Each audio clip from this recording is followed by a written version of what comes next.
बीजापुर में सुरक्षा बलों और माओवादियों के बीच भीषण मुठभेड़, 12 माओवादी ढेर। मुठभेड़ में डीआरजी के 3 जवान हुए शहीद।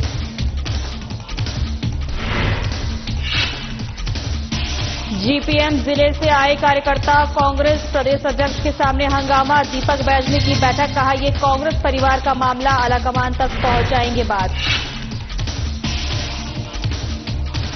एसआईआर बैठक के दौरान कांग्रेस नेताओं में हुआ झगड़ा, बीजेपी ने किया पलटवार, कहा कांग्रेसी शीर्ष नेतृत्व की बात नहीं मानते।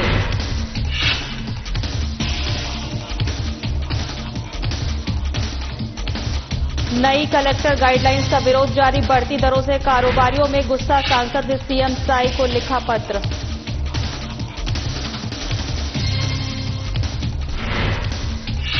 जगदलपुर को विकास कार्यों की सौगात, महापौर ने विकास कार्यों का किया भूमि पूजन, पुलिया निर्माण, सोलर लाइट, जिम का हुआ लोकार्पण।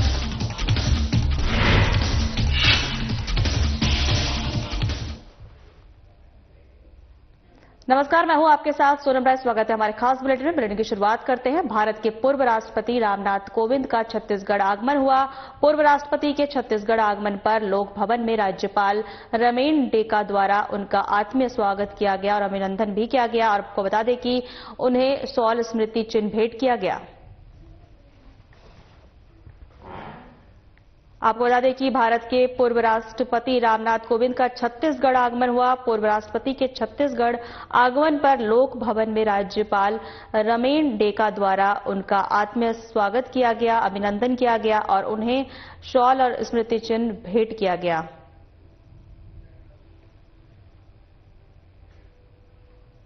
अटल बिहारी वाजपेयी विश्वविद्यालय बिलासपुर के 6वें दीक्षांत समारोह का आयोजन पूर्व राष्ट्रपति रामनाथ कोविंद के मुख्य अतिथि में वातावरण में किया गया। आपको बता दें कि कार्यक्रम की अध्यक्षता राज्यपाल रमेन डेका ने की। अति विशिष्ट अतिथि के तौर पर मुख्यमंत्री विष्णुदेव साय उपस्थित रहे। वहीं समारोह में 64 शोधार्थियों का शोध उपाधि, 92 गोल्ड मेडल और 36,950 स्नातक एवं स्नातकोत्तर उपाधि दी गई। वहीं विश्वविद्यालय के दीक्षांत समारोह में मुख्य अतिथि के रूप में उपस्थित पूर्व राष्ट्रपति रामनाथ कोविंद ने स्नातक छात्रों को उनके उज्जवल भविष्य के लिए हार्दिक शुभकामनाएं दी और उन्हें शिक्षा, आत्मविश्वास, संकल्प और राष्ट्र निर्माण में सक्रिय योगदान देने के लिए महत्व पर प्रेरित किया। राज्यपाल रमेन डेका ने अपने संबोधन में कहा कि जीवन में अनेक चुनौतियां आती है, जिनमें कभी कभी हम गिरते भी हैं, लेकिन सबसे महत्वपूर्ण यह है कि हर बार स्वयं को संभालकर फिर से खड़ा होना चाहिए।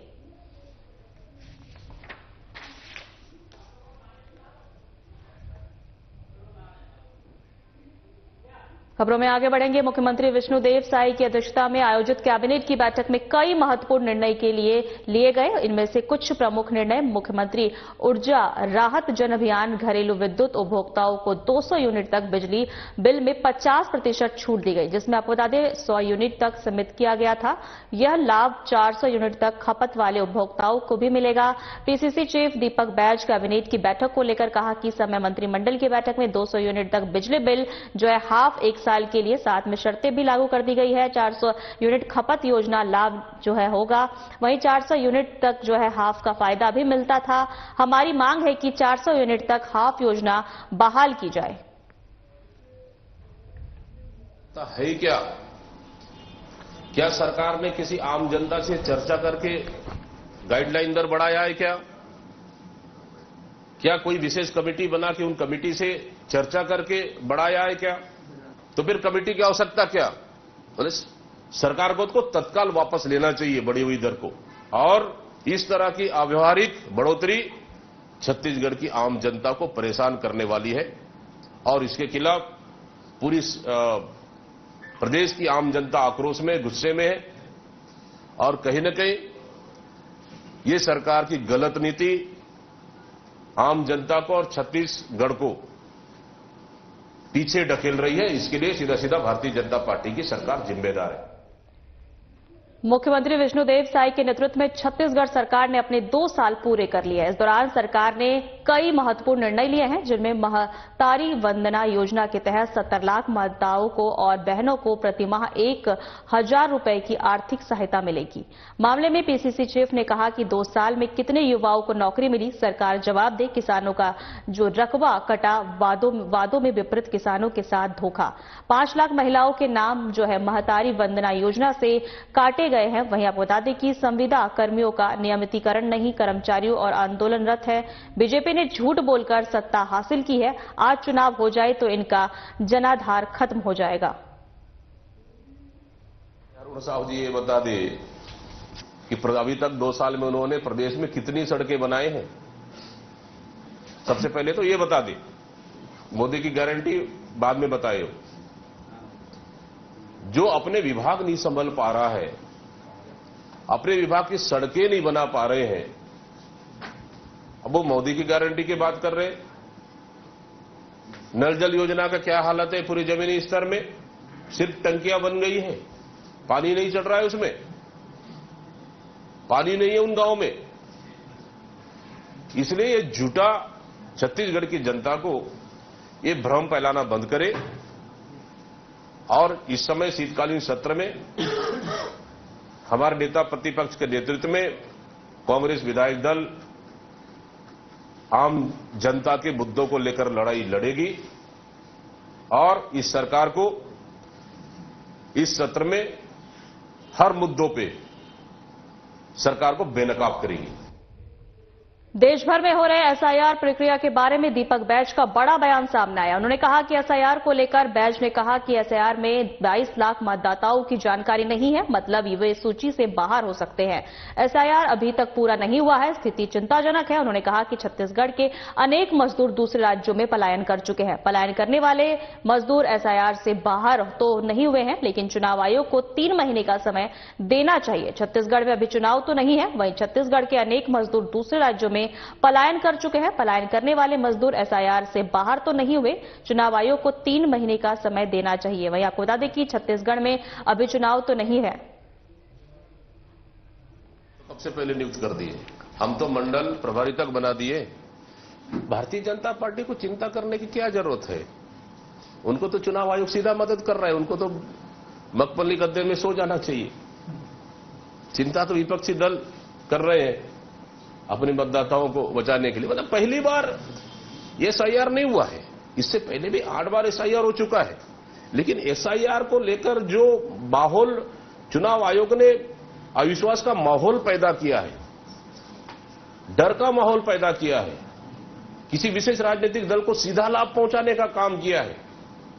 ये पहली बार ऐसा हुआ कि राजनीतिक दल सभी जा रहे घर घर अपना वोट को बचा लो, वोट चोरी मत होने दो। ये पहली बार ऐसा स्थिति लाया है। इससे पहले एसआईआर नहीं हुआ कि इससे पहले भी एसआईआर हुआ, शांतिपूर्वक रहा, अच्छा रहा, कहीं कोई डर नहीं, कोई भय नहीं, कहीं वोट चोरी नहीं, कुछ भी नहीं। तो अभी क्यों कहीं ना कहीं चुनाव आयोग भारतीय जनता पार्टी को सीधा सीधा लाभ पहुंचाने के लिए काम कर रही है। बीजापुर मुठभेड़ में शहीद 3 जवानों को दी गई अंतिम सलामी। कल जिले में हुई मुठभेड़ में शहीद हुए 3 वीर जवानों को आज पुलिस लाइन में बीजापुर में पूरे राजकीय सम्मान के साथ अंतिम सलामी दी गई। भावुक माहौल में वरिष्ठ अधिकारियों, जवानों और जनप्रतिनिधियों ने शहीदों को पार्थिव शरीर पर पुष्पांजलि अर्पित की। परिवारजन और मौजूद लोगों की आंखें नम रही। वहीं पूरे सम्मान के साथ गार्ड ऑफ ऑनर देकर जवानों को अंतिम विदाई दी गई।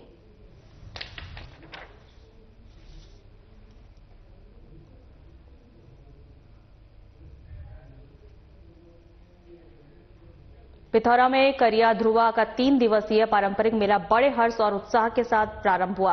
मेला प्रारंभ होते ही क्षेत्र भर में आए ग्रामीणों और श्रद्धालुओं ने परंपराओं से जुड़े समुदायों में विशेष उत्साह देखने को मिला। आपको बता दें कि पारंपरिक वाद्यों की गूंज और धार्मिक अनुष्ठानों की पवित्रता और लोक संस्कृति की सुगंध से पूरा वातावरण भक्तिमय हो उठा। महोत्सव के प्रथम दिन उत्तर विधानसभा के विधायक पुरंदर मिश्रा, जो कि करिया ध्रुव से समिति के मुख्य आजीवन संरक्षक भी हैं, विशेष रूप से जो है उन्होंने भगवान करिया ध्रुवा का विधित्व पूजा अर्चना कर पूरे क्षेत्र की सुख समृद्धि कल्याण और निरंतर प्रगति की मंगल कामना की। इस अवसर पर अनंत सिंह वर्मा, अधिवक्ता टिकेंद्र प्रधान, सादराम पटेल, प्रदीप पटेल और मुकेश पटेल, प्रियांशु दीक्षित और पूरन दहरिया और गणेश ध्रुव, विष्णु और सहित बड़ी संख्या में श्रद्धालु और गण्यमान्य नागरिक मौजूद रहे।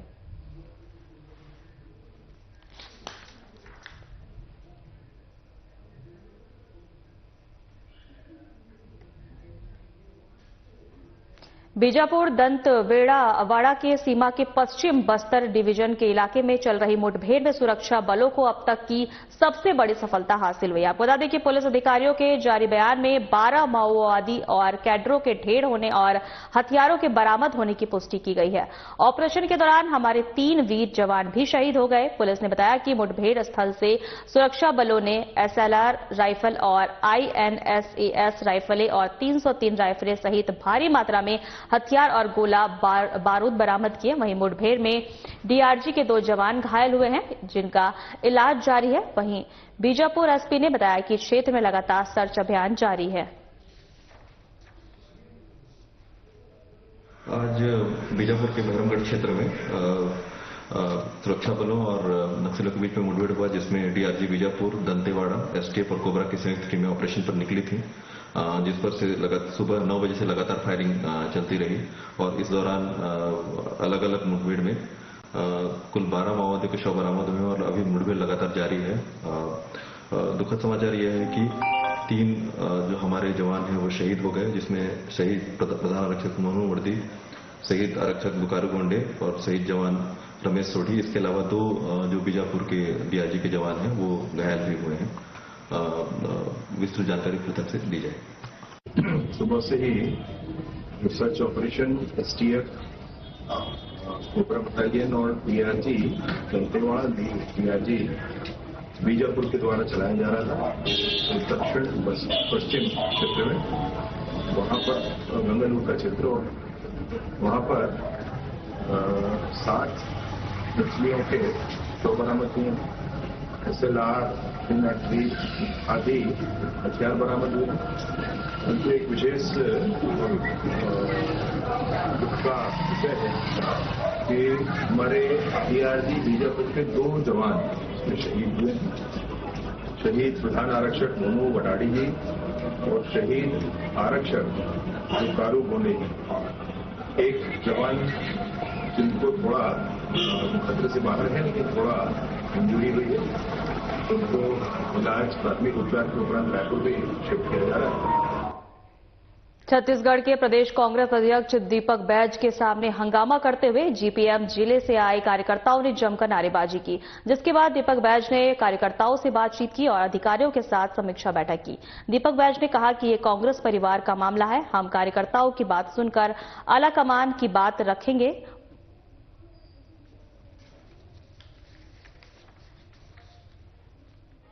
देखिए, अगर किसी जिले में अगर कोई बात है तो हम लोग सुनने के लिए बैठे।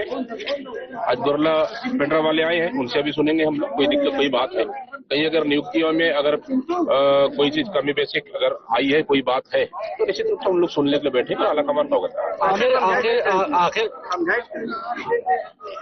आखिर कांग्रेस आप कहते हैं एक परिवार की तरह है, ये परिवार एकजुट नहीं हो पा रही है। हमेशा सचिन पायलट के सामने भी एक बड़ा विवाद हुआ, आपके दौरे जहां जहां हो रहे हैं, फिर आपकी प्रदेश अध्यक्ष की भी बात आ रही है। अब तक के जितने भी कार्यक्रम, चाहे धमतरी के कार्यक्रम हो, चाहे जगदलपुर हो, अब मनेन्द्रगढ़ में भी आपके सामने नारेबाजी चल रही है, क्या कहेंगे उस पर? नेतृत्व की कमी है। वो अपनी बात रखने आए हैं, हम उनकी बात सुनेंगे। धमतरी में जो हल्ला व्यक्ति जो बोल रहा था, वो 15 से 20 साल से कांग्रेस भवन आया नहीं, वो आके हल्ला करेगा। अब उसको आप लोग मान लेते हैं विवाद। क्या का विवाद है? क्या का विवाद है? वो हमारा कार्यकर्ता है, 15 से 20 साल तक नहीं आया। वो ऐसी भी जानकारी आ रही है कि 6 महीने देखा जाएगा, जिला अध्यक्षों की कार्यकाल देखा जाएगा। देखिए, बदलाव होगा। हमारी जिला अध्यक्ष मजबूत है, अच्छा काम करेंगे। आलाकमान ने उनका भरोसा जताया है और पूरा विश्वास है पार्टी का काम, और उनके विश्वास पर खरा उतरेंगे और जो भी टास्क दिया जाएगा उस टास्क को मजबूती के साथ काम करेंगे और सरकार को हम जो 3 साल बाकी है उसमें हम बेनकाब करेंगे। मनेंद्रगढ़ में कांग्रेस नेताओं के बीच लड़ाई का मामला सामने आया है, जहां कांग्रेस प्रदेश अध्यक्ष दीपक बैज और नेता प्रतिपक्ष डॉक्टर चरणदास महंत के सामने कार्यकर्ताओं ने जमकर नारेबाजी की। यह घटना एसआईआर समीक्षा बैठक के दौरान हुई, जिसमें कांग्रेस के कार्यकर्ता आपस में भिड़ गए। मौके पर पहुंची पुलिस ने स्थिति को नियंत्रित करने की कोशिश की। इस घटना के बाद कांग्रेस और बीजेपी के बीच आरोप प्रत्यारोप का दौर शुरू हो गया। बीजेपी ने कांग्रेस पर आरोप लगाया है कि वे न्यायपालिका और दबाव बनाने की कोशिश कर रहे हैं, जबकि कांग्रेस ने बीजेपी पर राजनीतिक खेल खेलने का आरोप लगाया है। मामले में कैबिनेट मंत्री श्याम बिहारी जायसवाल ने क्या कुछ कहा, आइए सुनते हैं। देखिए, ये तो होना ही था, क्योंकि कांग्रेस अभी नहीं, जहां तक मैं जब से जान रहा हूं, इनके नेता इसी प्रकार से आपस में लड़ते हैं, हंगामा करते हैं और इनके यहां कोई ऐसा लोकतांत्रिक प्रक्रिया नहीं है। इनके जो शीर्ष नेतृत्व का जो निर्णय है उसको इनके कार्यकर्ता स्वीकार नहीं करते। ये उसी का परिणाम है कि हमारे मनेंद्रगढ़ में भी इनके बड़े नेताओं के जाने पर हंगामा हुआ है। सर, ये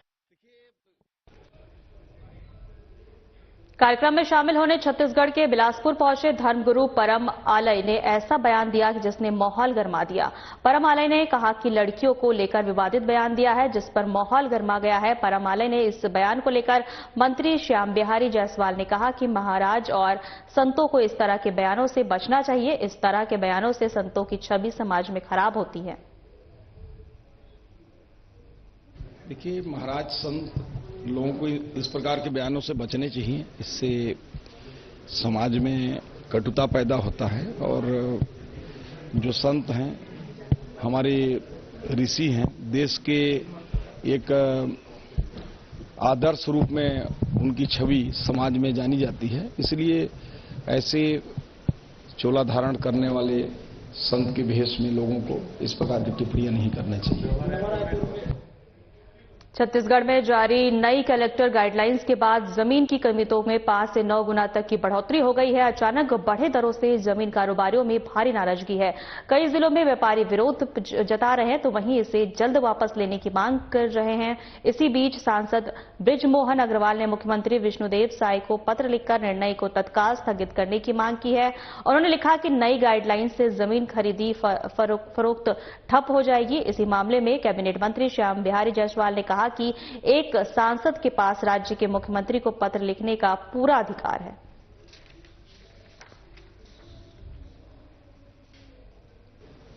देखिए, ये उनका माननीय सांसद जी का व्यक्तिगत विषय है और उनको अधिकार है, वो माननीय मुख्यमंत्री को किसी प्रकार का पत्र लिख सकते हैं। परंतु मुझे इस पर लगता है कोई टिप्पणी ज्यादा नहीं करना चाहिए, परंतु वो सांसद के नाते जो उनको संज्ञान में आया होगा वो चिट्ठी लिखे होंगे। कोरबा में कलेक्टर ने करतला विकासखंड के अंतर्गत ग्राम पठियापाली के धान उपार्जन और केंद्रों का निरीक्षण किया। इस दौरान पुराने धान का भंडारण पाया गया और तथा धान की नमी और 10% से भी कम पाई गई। इस अनियमितता को गंभीरता से लेते हुए कलेक्टर ने पठियापाली केंद्र से नोडल अधिकारी के खिलाफ कारण बताओ नोटिस जारी करने के निर्देश दिए। साथ ही उन्होंने स्पष्ट किया कि इस प्रकरण के पूर्ण निराकरण तक धान की खरीदी नहीं की जाएगी।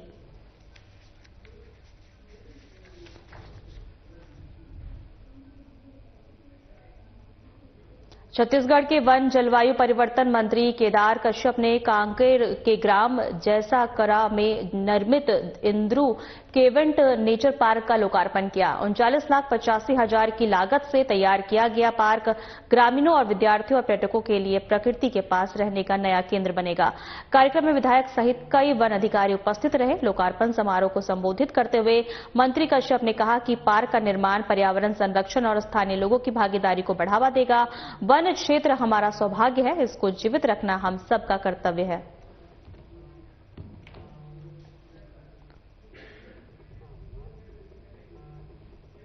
जगदलपुर में विधायक किरण सिंह देव और महापौर संजय पांडे ने विभिन्न कार्यों का भूमि पूजन और लोकार्पण किया। क्षेत्र में पुलिया निर्माण, हाई मास्ट, सोलर लाइट और कार्य जिम का लोकार्पण किया गया। मीडिया से बात करते हुए महापौर ने बताया कि शहर के हर वर्ग के लोगों की जरूरत का ख्याल रखा जा रहा है। युवाओं के लिए जिम बनाया गया है, वहीं यातायात के लिए पुलिया निर्माण का काम चल रहा है।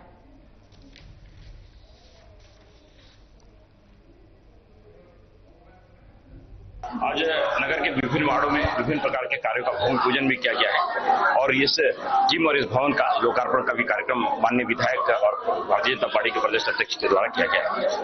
सबसे पहले तो पंडित सुंदरलाल शर्मा वार्ड में एक वर्षों से जिसकी मांग थी, उस पुलिया और उस नाले के बनने से वहां पे एक बड़ा क्षेत्र जो डुबान एरिया में चला जाता था, उसका भूमि पूजन किया गया है। उसके बनने से उस क्षेत्र के लोगों को काफी सुविधा होगी और डुबान से भी बचेगा। उसके पश्चात वहां पेवर ब्लॉक बिछाने का कार्य डॉक्टर बलिराम कृष्ण जी के वार्ड में किया गया है। 15 लाख की लागत से वो बनना है, जिसके कारण वहां पे रोड भी चौड़ी होगी और वो स्वच्छ भी रोड होगा। उसके बाद जो हमारा भंगाराम बाबा भंगाराम जो पार्क है, वहां पे एक सोलर हाई मास्ट लगने वाला है, उसका भूमि पूजन किया गया है। मुख्यमंत्री डॉक्टर मोहन यादव ने मंत्रालय में महिला बाल विकास विभाग की समीक्षा की। आंगनवाड़ी कार्यकर्ताओं की पूर्णतः ऑनलाइन पारदर्शी भर्ती प्रक्रिया लागू करने में देश का पहला राज्य मध्य प्रदेश बन गया है। आपको बता दें कि टेक होम राशन की एफआरएस प्रक्रिया से मध्य प्रदेश प्रथम स्थान पर है।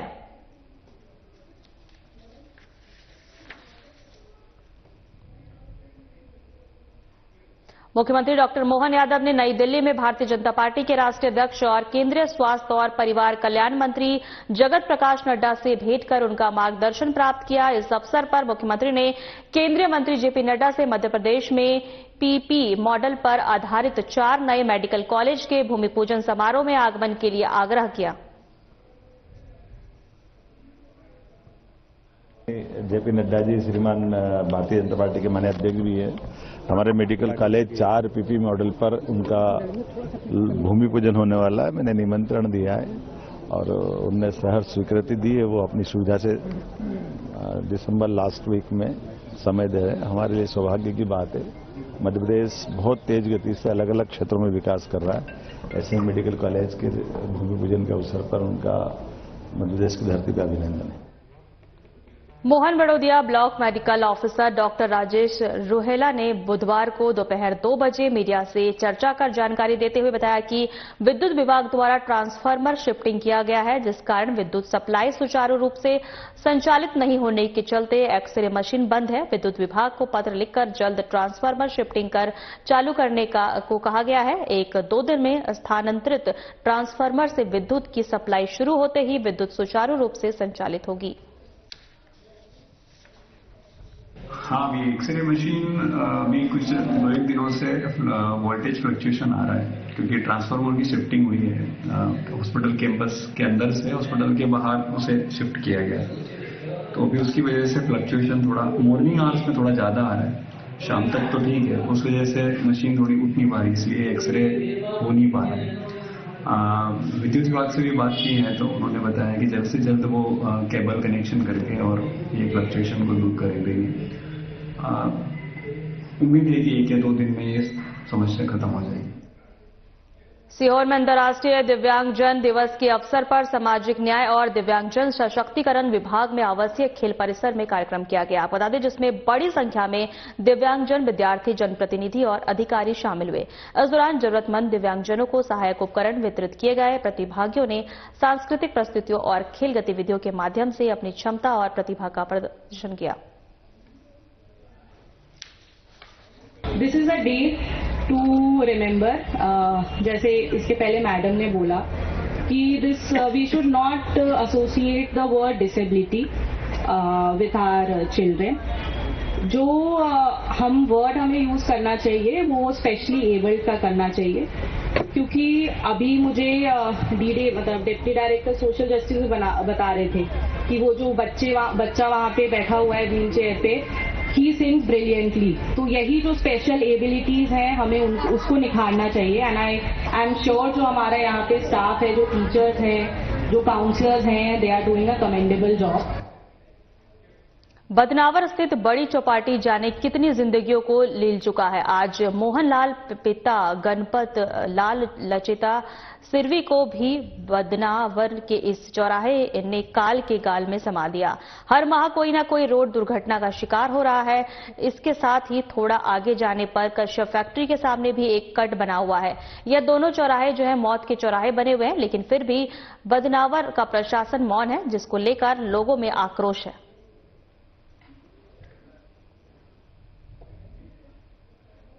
शाजपुर जिले के मोहन बड़ौदिया थाना क्षेत्र के ग्राम कुमारियापाल के पास बुधवार दोपहर एक तेज रफ्तार डंपर चालक ने एक बाइक सवार को टक्कर मारते हुए एक टैंकर ट्रॉली को चपेट में ले लिया। घटना में बाइक पर सवार 3 लोगों को चोट आई, जिससे उपचार के लिए है जिला अस्पताल शाजपुर ले जाया गया। यही घटना जो है डंपर ट्रैक्टर से जो है ट्रॉली के पास जो है खेत में जा गिरी। वही घटना की जानकारी मिलते ही मौके पर मोहन बड़ौदिया थाना प्रभारी प्रेम किशोर पहुंचे और थाना प्रभारी प्रेम किशोर व्यास ने जानकारी देते हुए बताया कि पुलिस मामले की जांच कर रही है। घायलों के बयान के आधार पर आगे की कार्रवाई की जाएगी। फिलहाल हमारे खास बुलेटिन में इतना ही। नमस्कार।